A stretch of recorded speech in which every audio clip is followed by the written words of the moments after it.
Here in America, work is in trouble. We've offshored our manufacturing, sent away good jobs, and lost so much ability to make things. American Giant is a company that's pushing back against this tide. They make high-quality clothing, sweatshirts, jeans, dresses, jackets, and so much more right here in the USA. Visit American-Giant.com and get 20% off your first order when you use code STAPLE20 at checkout. That's 20% off your first order at American-Giant.com. Promo code STAPLE20. This is Prop Points on VSiN, the Sports Betting Network.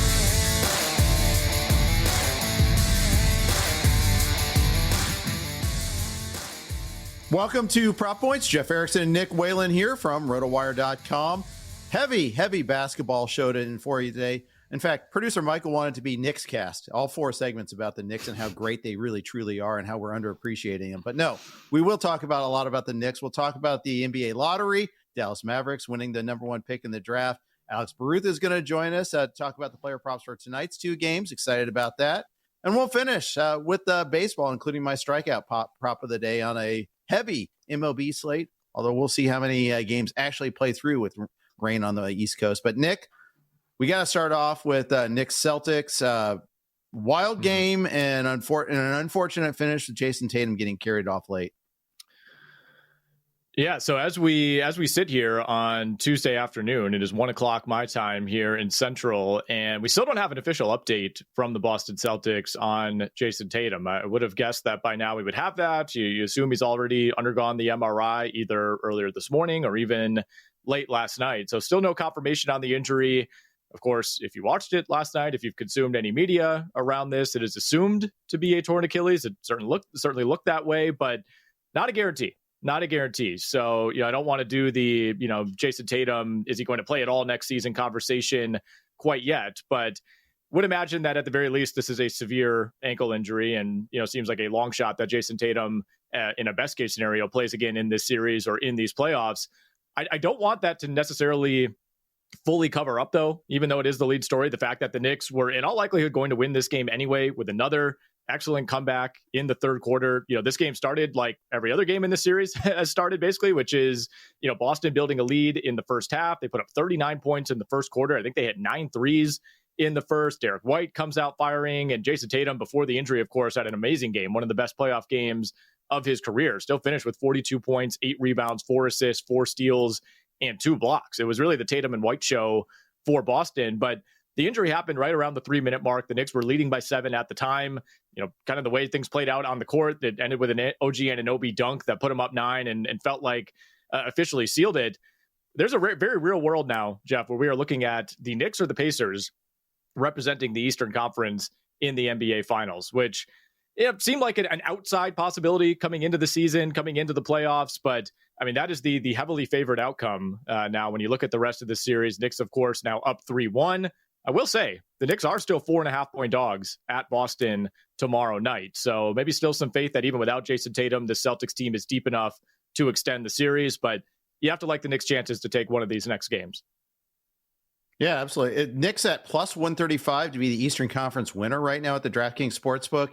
Pacers at plus 180. Cavs plus 425. Celtics plus 950. That's a pretty steep odd there. Seems like they're pretty confident that Tatum's not coming back.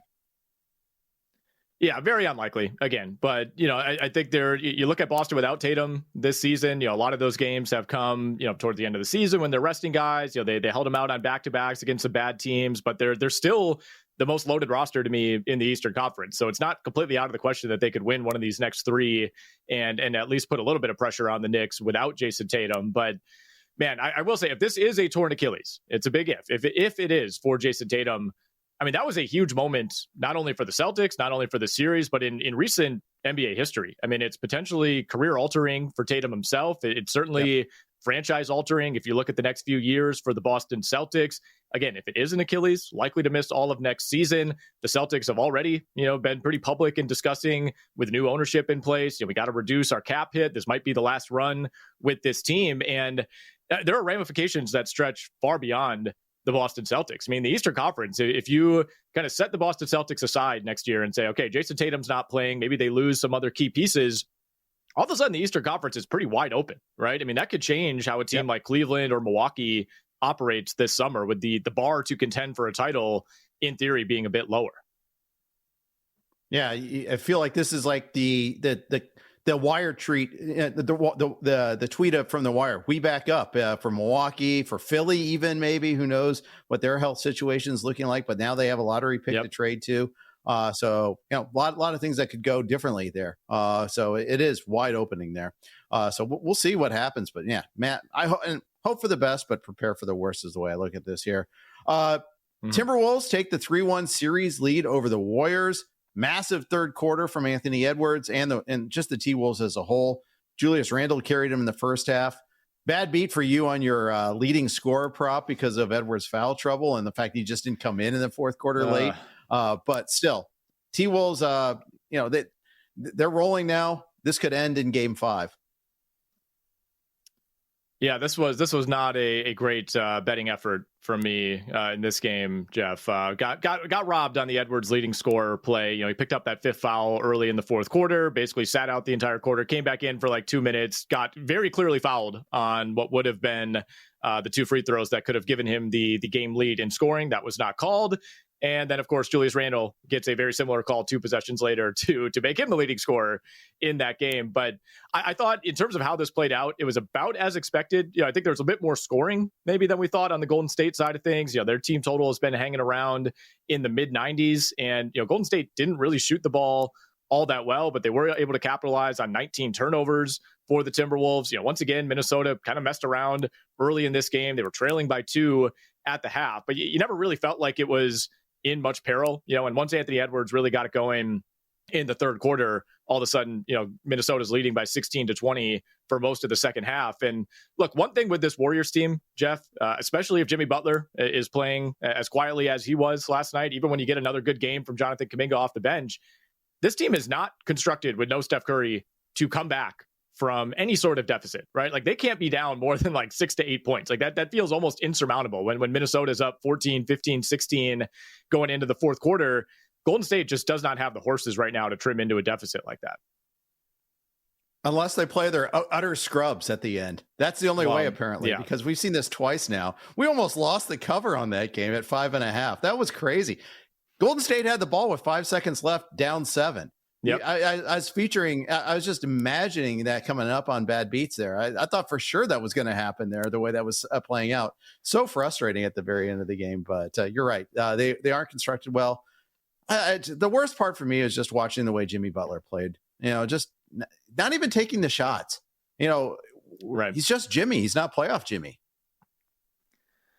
Well, I mean, the thing with Butler is he doesn't prefer to necessarily be this high volume guy. I think operating as the clear number 2 alongside Steph Curry is the ideal role for him. And when you take Steph out and say, hey, we're going to need like 25 field goal attempts from you, like Butler likes to pick his spots, right? He's not one of these guys who just goes down and pulls up from 3 on the break. Like he really likes to get into his actions. He likes to feel things out. He likes to operate, late in the shot clock. And the Warriors just can't really operate that way. Like they need Jimmy Butler to force shots. And I think that could be a tough thing, even for a veteran, even for a guy who has a ton of playoff experience to accept that role. Because once again, Brandon Podziemski gave them nothing offensively. He was 1 of 10 from the field in game 3, goes 3 of 14 last night. I mean, Draymond Green had the same number of points as Jimmy Butler. That's never, ever a good sign. I mean, that was a well above average shooting game for Draymond Green, but you're not expecting anything out of Trace Jackson Davis. This was not a great night for Buddy Hield. The volume wasn't there that we expected from him. And as we talked about yesterday, they continue to get nice contributions from Jonathan Kuminga. He's given him 53 points over the last 2 games, but guys like Quentin Post, guys like Kevon Looney, guys like Gary Payton Jr., they're just not going to provide anything for you offensively. So I'll be curious to see if that does reverse in game 5. Backs truly now against the wall. You got to win this game on the road tomorrow night. Have to imagine we see a higher volume game from Jimmy Butler, but this is going to be an uphill battle, Jeff. Timberwolves currently 11.5 point favorites at DraftKings. Wow. Big. That's a really big number. And I'm not surprised either. I'm not really surprised at all. I could see Golden State keeping it close. I'd maybe take a look at some first half numbers and play around with that. Maybe, we'll get to that tomorrow. We got plenty of time on that one there. Are you still using your buddy's gut instinct as your betting strategy? Come on, you deserve better. Rotowire has the real tools the pros use: rankings, projections, updates, and data that doesn't sleep. Whether you're making picks, setting your fantasy lineup, or placing bets, our award-winning insights give you the edge you need. Get started today by heading over to Rotowire.com and entering Roto15 at checkout for 15% off any Rotowire product. All right, Nick, the NFL continues to leak out a few scheduled games and dribs and drabs. We got the international schedule now lined up here. Any first reactions on those international games? Well, I believe we have the complete international schedule, Jeff, and there's only one Jaguars international game. So that was the first thing that came to mind for me. You know, Jacksonville's been playing multiple games overseas these last few years, and obviously, you know, the NFL continues to expand the international schedule. They want to get more teams involved, but it does appear that Jacksonville will only play the one international game. That comes on October 19th against the LA Rams. That one will be in London. Jags will technically be the home team. But the other thing that jumped out is the Minnesota Vikings are now the team that's playing two international games, and they'll go back-to-back. They play the Steelers in Dublin on September 28th, and then the following week, they will face the Cleveland Browns in London. So the Jaguars now not alone in kind of spreading this international flavor. If you're a GM or coach of a team, would you rather play the early international game, play like the Sao Paulo game or the Dublin game, or play that game in November in Madrid? I think I'd rather go early. I think I'd rather go early as well. Yeah, I think the Sao Paulo game last year with the Eagles and the Packers was kind of a disaster, you know, in terms of field conditions and whatnot. And, you know, there's some blame was placed on that for, you know, the injury with Jordan Love and all that. So there is always going to be that concern when you're in an unfamiliar environment. But yeah, if it were up to me, if I would have any say whatsoever, I would want to knock that out early. I don't want to have to deal with a unique travel spot like that as I'm fighting for a playoff berth in week 13. Indeed. That's the way I feel. That Berlin game, I remember some very cold Berlin games too there, weather-wise there as well. So something else to watch for as far as that goes. All right, and that's two dome teams playing there as well. We got the NBA Draft Lottery reactions next on Prop Points.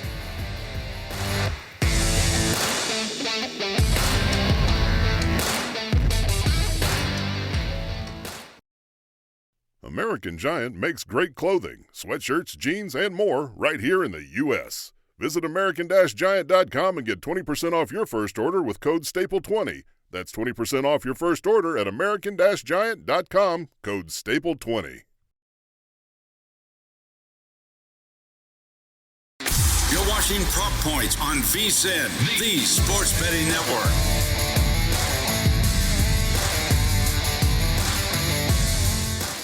Welcome back to Prop Points. The NBA Draft Lottery was held last night, and we had a shocking result. The Dallas Mavericks with the number one pick, 1.8% chance of winning. It comes through, Nick Whalen.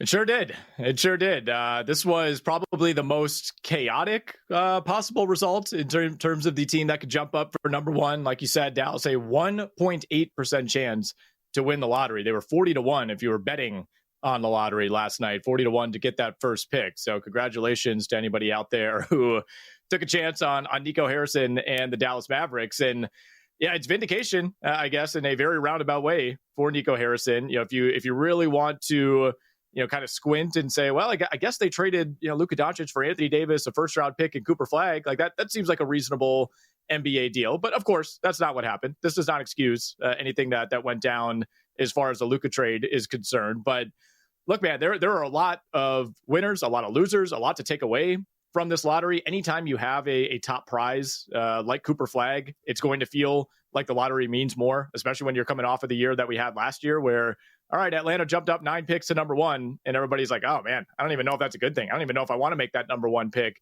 this year.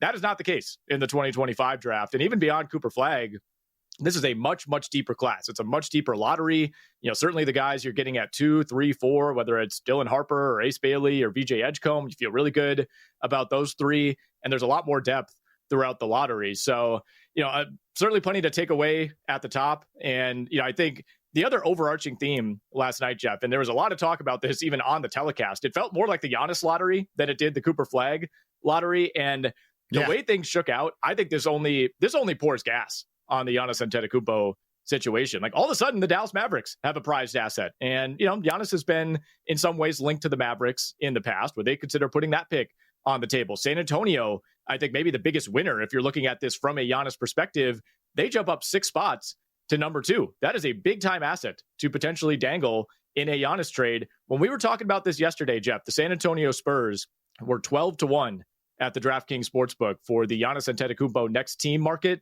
They are down to 4-1 as of this morning. Yeah, and you mentioned earlier on the Sirius XM show we do together that the Milwaukee odds too have gone closer towards a number there where it's more likely that he won't be playing for him. It was minus 200 yesterday. What'd you say, minus 145 today? Looking right now, minus 145. Yep, minus 200 to minus 145. And that's in line, I think, with these results. Houston's still there at 7-1. I still think the Rockets could probably put together the most compelling package, perhaps outside of Oklahoma City. And, interestingly, the Thunder are now all the way up at 30-1. They were hanging in that 10 to 15-1 range yesterday. And, OKC, they have the ability to essentially trump any offer if they want. Again, Houston, San Antonio, Dallas, they can make competitive offers, but OKC has the mix of prized young players, future draft assets, a lottery pick in this draft, via trade that they could still put on the table.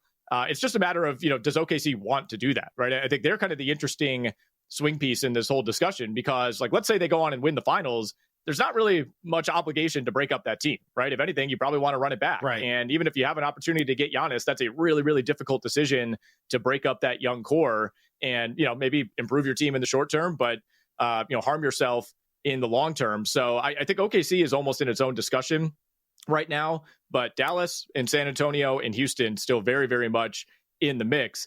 I think you have to look at the Philadelphia 76ers as a big winner last night as well. They went into this with the 5th lowest odds to get the number 1 pick, but also a chance that they could have dropped below number 6, in which case they would have lost their pick to OKC, by the way, which would have been very, very interesting. And they actually misspoke on the telecast and said Philadelphia has lost its pick, and then quickly corrected and said, wait, actually Philly has jumped into the top 3. So the Sixers come away as big time winners here. And there's some obvious losers, Jeff. Charlotte, Utah, and Washington, the 3 teams with the worst records. This is now, I believe, 6 years in a row where the team with the worst overall record, that being Utah, did not end up with the number 1 pick. And not only did those teams, not get number 1, they're not even in the top 3. Charlotte 4, Utah 5. Right. And man, the Washington Wizards, who have been through this before, picking 6th. Yeah, that's the worst possible result the Wizards could have had. And it's just, it's terrible. The one year they do get a better pick. It's the bad draft year. I mean, it's tough to run into luck like that there. I agreed with you that the Philly thing was hilarious too. You had the representative, I forget which player was there. He did the little fist pump. He was like, yeah, I did well here today. I kept us in the top 3 and all that. And OKC, I think that's why the odds dropped so much too, is because OKC would have had a better asset to trade. And all of a sudden now they don't have that for another year. So I get that there a little bit. Yeah, and I misspoke. So I should correct myself earlier. OKC's pick in this draft is just outside the lottery. They have Miami's pick at 15. But yeah, like we said, they would have gotten the Philly pick had that landed outside of the top 6. To me, I still think OKC could put together a really compelling package. It's really more so about making that really difficult decision of breaking up that young core, which I think as of right now, they're heavily favored to win that series 2-2 right now against Denver. I would say they probably don't do that, but who knows? Who knows where we'll be a week from now? Indeed. We're going to talk a little bit about tonight's games, but first, the NBA playoffs are heating up, and our partner ProfitX is offering the best odds all playoff long. ProfitX is a peer-to-peer sports exchange available in 40-plus states. You will be able to make your sports picks against other groups of fans rather than against sportsbooks. Exchanges guarantee you the best odds on average by 10 to 20%. You can even request your own odds. Download ProfitX today and with code VEASAN and earn up to $200 in profit cash over your first month. All right, the line of the Pacers Cleveland keeps on rising, Nick. It's now at Circa, it's up to 8. At DK, it's 7.5 in favor of Cleveland. Must mean that Donovan Mitchell is going to be able to play. It certainly feels that way if you're looking at the number, and it's worth noting as well if you check out the great betting splits over at VSiN.com that a lot of the bets are coming in on Indiana, but a lot of the money is coming in on the Cavs. So they're shaping up to be the sharper side tonight. If you do want to follow that, I'm a little surprised that this number is at 7.5. I know Cleveland's back is against the wall. I know they're at home. the expectation, I guess, right now has to be that Donovan Mitchell plays. He did go through shoot around earlier today. That's really the only droplet of information we've been given so far. But I mean, this is now 4 key players for the Cavaliers who you have big question marks about throughout this series, right? Darius Garland, clearly not 100%. Evan Mobley certainly didn't look 100% in game 4 when he gave them nothing. And, DeAndre Hunter is still playing through that thumb issue. And now you put Mitchell on top of that. I still, you expect Mitchell to go out there and gut it out. I don't know that it necessarily changes his play style, but there's always the risk of re-injury. He already hasn't been shooting the ball very well in this series. And, the deeper we've gotten into it, Jeff, I just feel like these teams are even more equal than I would have said coming into the series. And it feels to me like Indiana's outplayed Cleveland for, 70% of the minutes in this series. The Cavs have had their runs. They had the reminder game in game 3 of, okay, when everything's clicking, when we're hitting our shots, this is the kind of team that we can be. But I don't expect a major letdown here on the road from the Indiana Pacers. This is not the type of team that strikes me as one that would take its foot off the gas, knowing what's on the line here. Yeah, one thing I think I've seen grown from the Pacers from last year, this is the resiliency within a game. Even like say sure. game 3, the game they lost, they were down 18 in the first quarter. They rallied a tie by the end of the first quarter. Exactly. We saw the game 2 turnaround there. Obviously, that was massive. They can go through stretches where they can be a little lost. They may look ahead of themselves every once in a while. And if they miss their threes, they're like every other team in the NBA. If they miss their threes, they're in trouble. But they have different ways to hurt you. They have multiple players that can step in when one player is not getting it done. I think their depth is better than it was last year. They didn't have Mathurin, for instance, last year in the playoff run. It's a better team than it was last year. And I think last year's experience has helped this Pacers team quite a bit. Yeah, no question about that. I would have said that Cleveland had the depth advantage coming into the series. That has not been the case. The Pacers bench has outperformed Cleveland. It's been a really bad series for Ty Jerome, who was such a key piece for Cleveland throughout the regular season. And, the Pacers being able to confidently play 7, 8, even 9 guys if they really want to, that's unique in the postseason, right? I mean, we're watching a Denver Nuggets team later tonight that right now basically trusts like 5.5 guys, and the half is Russell Westbrook. Right. And it's funny how that turned with the coaching change. They're like, oh, we're going to see less of Westbrook. They're going to play the young guys a little bit more. That really hasn't come to fruition. No, not at all. Jalen Pickett, nowhere to be seen in this series. That seemed to be allegedly one of the reasons that they ended up parting ways with Michael Malone. But obviously a huge game tonight for Denver. It almost feels like the series is 3-1 in favor of OKC. I keep having to remind myself that it is in fact 2-2. Right. Like that's how monumental that game 4 felt. OKC now a 9.5 point favorite tonight. That number was at 10 earlier today. Nuggets did look gassed in game 4. You got to say that. I mean, OKC, you talk about the the bench advantage in this series. It's certainly with the Thunder. I thought the bench bailed them out in that game 4, but this feels like an absolute must win for Denver. I know you get game 6 at home. Maybe you feel good about taking that, but this is one where you got to stem that momentum that it feels like OKC built, coming through with all those stops in the clutch late in that game 4. We're going to break these games down in detail with Alex Barutha joining us next on the Progressive Guest Line. This is Prop Points.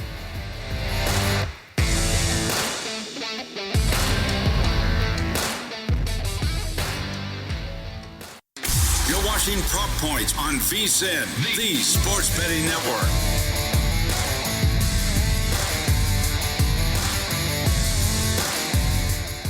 Rolling along here on Prop Points, an NBA-heavy edition of Prop Points on this Tuesday. Promise we will have some Major League Baseball picks coming up for you a bit later in the show, but we got some more basketball talk with our senior NBA editor over at Rotowire.com, Alex Barutha. You can check him out on Twitter at BaruthaAlex. He joins us now on the Progressive Guest Line. Alex, a lot to get to. If we have time, we'll get your reactions to a chaotic NBA draft lottery last night, but want to start with what we saw at the Garden last night. The New York Knicks taking a 3-1 series lead on the Boston Celtics. The Knicks are finally favored to win this series, although they are underdogs for Game 5 tomorrow night back in Boston. But of course, the big story coming out of last night, late in the fourth quarter, Jason Tatum goes down. Still no confirmation on the exact diagnosis, but the fear, of course, is a torn Achilles tendon. And part of what made this so shocking to me Alex, is that Jason Tatum has been a complete Iron Man throughout his NBA career. This is not somebody who you would ever label as injury prone. There was nothing that would imply that an injury like this was coming. You look at some of the other big time players who've had torn Achilles in the past. Kevin Durant in the 2018 finals or 2019 finals, was coming back from a calf injury. Damian Lillard a couple of weeks ago, he was recovering from a calf injury. Klay Thompson was recovering from another major injury when he tore his. I mean, Jason Tatum's 27 years old. He never misses time. There was just no indication that an injury like this was on the horizon. So I'm still in a bit of shock, and I assume you are as well. Yeah, it's just really unfortunate. I mean, like you said, nothing's confirmed yet, but it does seem most likely an Achilles or at least something very serious. I mean, the amount of pain he was in or just upset, about the injury. And you mentioned like he has been an Iron Man. He's also played a lot of games. He's played 585 regular season games and 121 playoff games. I mean, he's got more miles on him than probably almost any other guy his age at 27. I mean, you talk about the, like Team USA obligations and stuff too, but just really unfortunate for the Celtics who, they're changing ownership groups. They have roster decisions to make after this season. Seems like they're probably going to lose the series now. Just a really tough blow for Tatum and for the Celtics. Even before the injury, they were struggling defensively. The Knicks were up ahead in this game when the injury happened. And I just feel like they can't get stops like they did early on in the playoffs, early in the series here. Defensively, how does this affect their defensive rotations? I mean, they're just short now. I mean, Hauser hasn't been available. Porzingis is clearly not 100%. He's coming off the bench and playing, 20-something minutes. They're just going to have to get a lot more from Pritchard, who is not a great defender. They might just have to, they've been firing away a lot of threes anyway. They might have to just become even more three heavy and just increase the variance even more so somehow. But you mentioned it. I mean, New York, they just play with a sense of urgency that I feel like Boston doesn't have. They play with a sense of urgency on the glass. On offense, it ends up being a lot of Brunson. Mikal Bridges made some tough shots last night. And I feel like when Bridges is going, that's when the Knicks really become like a title contending, we're hard to beat team. That always hasn't been the case. But for the rest of the series, I mean, the Knicks, I think, have this thing locked up. Certainly feels that way, especially if we do not see Jason Tatum again, which seems like the likely scenario. So in the Western Conference, we saw the Timberwolves take a 3-1 lead over Golden State last night. Another game where, Minnesota doesn't get off to a great start. Edwards is struggling a bit early on, but you never really had the feel like this one was going to slip away from Minnesota. We now look ahead to Game 5 tomorrow night, and Timberwolves 11.5 point favorites at home. It's really tough to look at what we've seen from Golden State these last two games and try to mount a reason for why they will hang around in this series. But backs against the wall in this Game 5, can you see Golden State, finding a way to at least force a Game 6, or is this a Timberwolves in 5 with no Curry? Yeah, I mean, 11.5, that's a pretty big spread. Although you compare it to like tonight, Thunder Nuggets, that's a 10-point spread essentially. And those teams are both fully healthy. So I think I would expect the Minnesota Timberwolves to close this thing out. I mean, you mentioned it. The Warriors were sort of in it, at least in the first half. And then I think they just lost steam defensively, got tired legs, and Anthony Edwards was just getting free looks. I mean, he was shooting threes to where it was like he didn't even see the defender in front of him. The guys were just not getting up into him. Julius Randle had another great game. He's been fantastic the past 3 games. And I think the Timberwolves have just settled into a rhythm on both ends of the court. And obviously a huge portion of that is helped by Curry not being there. And they even got a pretty good game out of Jonathan Kuminga again. He's been good the past 2, but it's not been enough for Golden State. Let's turn our attention to tonight. You had to twist my arm to ask you a Pacers Cavs question here, Alex, but the line has moved to 8 in some places, 7.5 other places in favor of the Cavs. Kind of implies Donovan Mitchell is going to be able to go. Do you have an opinion on the side? Is there a favorite prop that you like from this game? I'll say on the prop market first, I'm just going back to the well on Andrew Nembhard. Over 16.5 points plus assists. He hits it pretty much every game. I mean, if you he's played in so many non-competitive games throughout like the Milwaukee series, and there's been a couple blowouts here in this Cleveland series. But in the playoffs per 36 minutes, he's almost covering this just on points. 15.8 points, 6.7 assists per 36. So if you think it's going to be a competitive game tonight, pretty much always on them hard. I know the money's coming in on Cleveland. I kind of like Indiana. Cleveland's just really beat up, and Indiana has looked fantastic. And I know a lot of this stuff, like basically the only reason Indiana is winning these games is because they're efficient offense. Like they're shooting excellent from the field, from the free throw line, and Cleveland's beating them in every other aspect of the game: turnovers, free throw attempts, rebounds. But the confidence Indiana's playing with, and the corner that Cleveland's backed into, I doubt Mitchell's even close to 100%, given how he reacted to the injury the other day. I kind of like Indiana with the points here.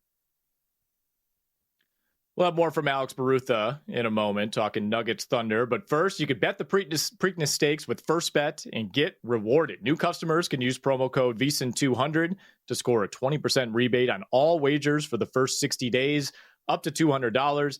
That's win or lose, you get paid back. Download the First Bet app or visit first.com/bet. That's 1st.com/bet. Use the promo code VSIN200. You can get started today. That's first.com/bet. And make sure you use that promo code VSIN200. All right, Alex, Nuggets Thunder. I was just telling Jeff in the last segment, it feels to me like this series is 3-1 in favor of OKC. The pricing would certainly imply that. Thunder are still heavy favorites to win the series. It is, in fact, 2-2. But if it does go 7, 2 of those games, of course, will be in OKC. Nuggets were 10-point dogs earlier today. The number's now down to 9.5 at the DraftKings Sportsbook. I know you like the Pacers as an underdog. Do you like the Nuggets tonight as well? Well, I think we may have lost Alex. Looks like we lost.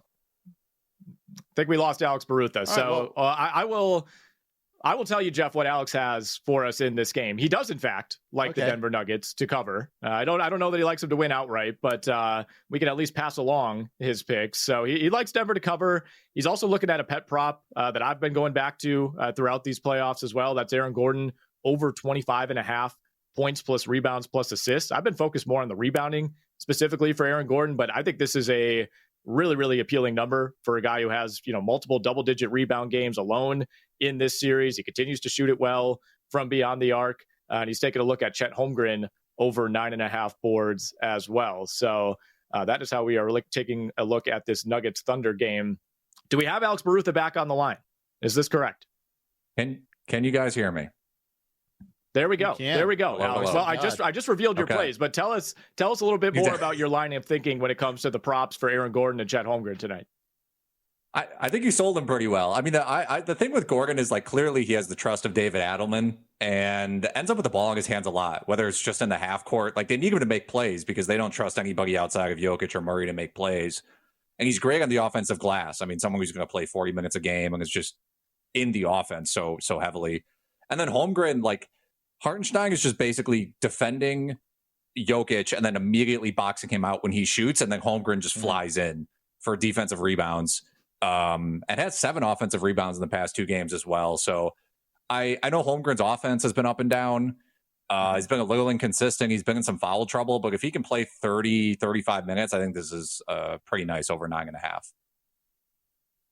All right, we got 20 seconds, Alex. So on the way out, if you're looking at Nikola Jokic tonight, the points prop 28.5.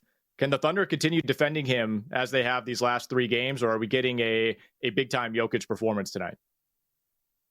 I would lean over. I feel like of course, the Thunder are defending Jokic really well, but he's also missed some easy shots and some open shots or shots that he just usually hits. And I think at some point that just comes back around. So I would lean on the over with Jokic.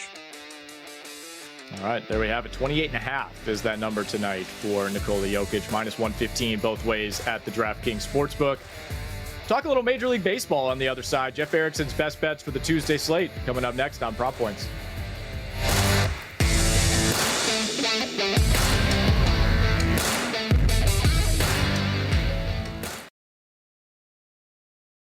Here in America, work is in trouble. We've offshored our manufacturing, sent away good jobs, and lost so much ability to make things. American Giant is a company that's pushing back against this tide. They make high-quality clothing, sweatshirts, jeans, dresses, jackets, and so much more right here in the USA. Visit American-Giant.com and get 20% off your first order when you use code STAPLE20 at checkout. That's 20% off your first order at American-Giant.com. Promo code STAPLE20. You're watching Prop Points on VSiN, the Sports Betting Network.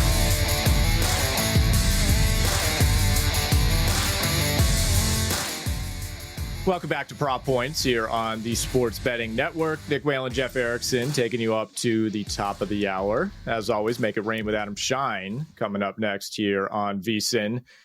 Jeff, we like to finish out with your best bets from the Major League Baseball slate. And I think we had, 22 teams in action yesterday? Some teams traveling, whole league playing tonight. We got 15 games on the slate. I know we talked a little bit about this on SiriusXM earlier today, Jeff, but you want to give a word of caution, especially the DFS players today with all the weather that we're keeping an eye on around this slate. Yeah, that's right. A lot of rain on the East Coast. In particular, we have it on our daily lineups page, the rain percentage forecast. I also recommend following Kevin Roth on Twitter, really good DFS weather guy. And he's in particular concerned about two games, in particular, Minnesota, Baltimore, and St. Louis, Philly. We'll talk a little bit more about that St. Louis, Philly game when we look down at some of the matchups. But those are the two that are most at risk. But also Milwaukee, Cleveland's got some risk attached to it. Cincinnati, White Sox has some risk attached to it. Pittsburgh Mets, and Washington, Atlanta. So, a lot of possible rain issues going on in tonight's games. Well, one of those games that will not have rain concerns out in Seattle, the Yankees and the Mariners. Got the Yankees as minus 142 favorites on the money line tonight. Low total at 7.5. And I know it's kind of feast or famine in terms of some of these pitching matchups on this slate, Jeff, but we do get to see Max Fried going up against Brian Wu. Yeah, and I'm going to go the opposite tact of last night. Last night I was fading the pitching, and that one went with the over. That hit pretty early. Yankees alone got there on the over. Emerson Hancock regression day at the old ballpark. But today, Max Fried versus Brian Wu. Best pitching matchup on the slate, in my opinion. Total on this one is 7.5. Yankees are favored minus 142.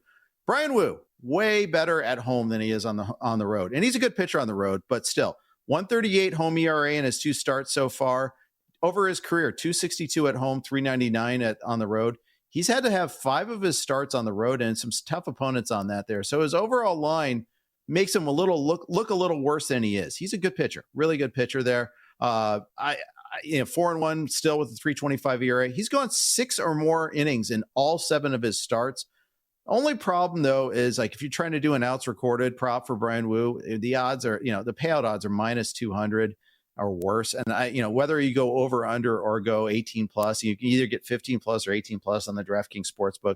And shop around, maybe you can find a better number there. But as much as I'd want to bet that, I just don't like the payout there, especially because the Yankees are the best team in baseball with a WOBA against righties at 360. So they do hit righties pretty well. I think I'm just going to go with the collective efforts of both Fried and Wu and take the under 7.5 runs at minus 122 on this one. All right, we got a big mismatch, at least in terms of the money line price between the Pirates and the Mets. The Mets minus 245 to win this game outright. Another game with a low total, 7.5. Mitch Keller taking on one of the hottest pitchers in baseball in Kodai Senga. Yeah, indeed. And Senga's rolling, 116 ERA. He's only allowed more than 2 runs once, and that was in his first start.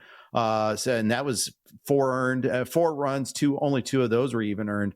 And meanwhile, we like to pick on the Pirates. It's a great target for us there. 286 WOBA against righties, 29th in baseball. I'm going to fade Keller, though, too, especially in the K-prop. The K-prop is at 4.5 strikeouts. It's my favorite of the strikeout props today to go under 4.5 at minus 115. Keller has only hit that prop, beaten that prop in 3 out of 8 starts. The Mets only strike out 19.9% of the time against righties. Again, rain in the forecast. It could lead to delays. That also augurs in our favor if you think about it there. Chance of a delay in game if that happens. Maybe it's lengthy enough that the pitcher doesn't come back. A lot of ways to get there. So let's go with the under 4.5 case for Mitch Keller. I love it. Using the weather to our favor, Jeff. Under 4.5 strikeouts for Mitch Keller. It is our friend. Diamondbacks, Giants. Diamondbacks Giants tonight. Arizona minus 118 on the money line. Yet another game with a total sitting at 7.5. This is Brandon Pfaadt going up against left-hander Robbie Ray. And look, Jeff, I know you're looking at a Brandon Pfaadt prop here. And, a few weeks ago, would you have been comfortable targeting the San Francisco Giants like you are here? It feels like, that they've kind of lost some momentum offensively there. Our friend John Legeza does a lot of rolling averages, and I think it's important to do that in gambling context all the time. As we get deeper into the season, you need to kind of focus more on the recent sample, unless there's something unusual about the recent sample, like a Coors Field trip or something of that nature. But Giants are down to 20th in MLB versus right-handers in WOBA. WRC Plus is a similar number. They were top 10 earlier in the season. So I kind of like getting behind Brandon Pfaadt, who's a pretty good pitcher. One bad start against Philly 2 starts ago, otherwise been pretty strong. In fact, 6 1/3 shutout innings against the Dodgers. Pfaadt's gone 6+ in 6 of 8 starts. So I kind of like the Pfaadt over 17.5 outs. Paying a minus 140 for it, don't really love that price. So maybe if you want to tie that to something else, maybe an individual player or anything of that nature, go for it there, a little bit there, or even on the side a little bit there. Arizona, meanwhile, going up against Robbie Ray. They're slightly worse against lefties than they were against righties, ironically, because they crushed lefties last year. Some of the right-handed hitters aren't doing the same as they were last year. Lourdes Gurriel Jr. being the principal culprit of that, and they haven't had quite the same numbers from Ketel Marte just yet, but still, they're not bad. 13th in WOBA at 308 against lefties there. So we're going to just narrow it down to the Pfaadt over 17.5 outs tonight. Kansas City Royals are on the road at Houston tonight. Close on the money line here. Houston minus 135, KC plus 114. Another total sitting at 7.5. I'll tell you this, Jeff. I would not have come into this season circling this as a Chris Bubic day. Who's been one of the more unexpected stars on the pitching side of things across baseball this season. He's having a much better year than Framber Valdez so far, who will be on the hill for Houston. Yeah, indeed. And I came into this. Sometimes, you start to break down a game and you're like, oh, I want to go this way. I can't wait to get behind Bubic. Kind of dug into it a little bit more. We're not going to get Yordan Alvarez back for the Astros. They announced that he's not coming back today. Still no return date, but could be soon. Houston's in the middle of the pack against lefties. Bubic has been a star. He's been great, but his xERA is almost 2 runs. It's about a run and 3/4 higher than his actual ERA of 169, suggesting that he's been a little bit lucky. This is a league average offense. A lot of right-handers are going to be in the lineup for the Astros. I kind of like the KC money line, but not enough that I'm going to necessarily play it at plus 114. I think if you're getting Bubic at plus odds, you like taking it there, but I don't like the Royals numbers against lefties. Kind of wanted to fade Framber, but I almost think there's a little positive correction, or as you like to say, progression coming from Framber coming up here.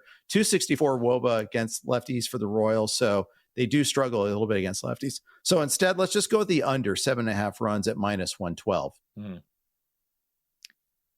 All right, let's talk Rays and Blue Jays in the AL East. Toronto minus 135 at home tonight. Finally, a total that's not 7.5. This one's sitting way up there at 8. Shane Baz going up against Jose Barrios. What are you looking at here in terms of Shane Baz? Yeah, I tried to pick the games with the best pitching matchups for today's slate there. Didn't want to find too many strugglers, but Shane Baz has been struggling.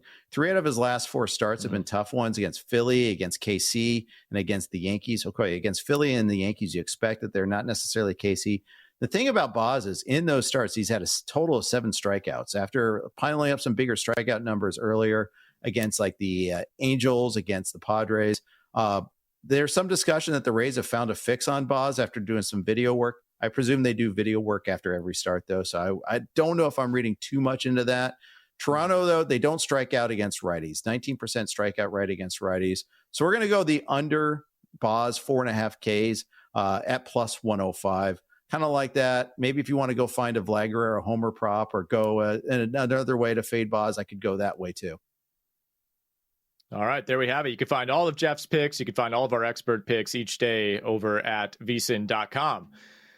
It's time for our best bets of the night. They're brought to you by GBank. You can get the GBank Visa Signature Card today. And while most credit cards treat sportsbook and gaming transactions as cash advances, even when you put your own money on the card, GBank treats gaming transactions as purchases. So you're saving up to 3 to 5% on cash advance fees and gaming transactions right there. Plus, with GBank, you're earning 1% cashback rewards on all eligible sportsbook and gaming transactions and 2% cashback rewards on all eligible purchases.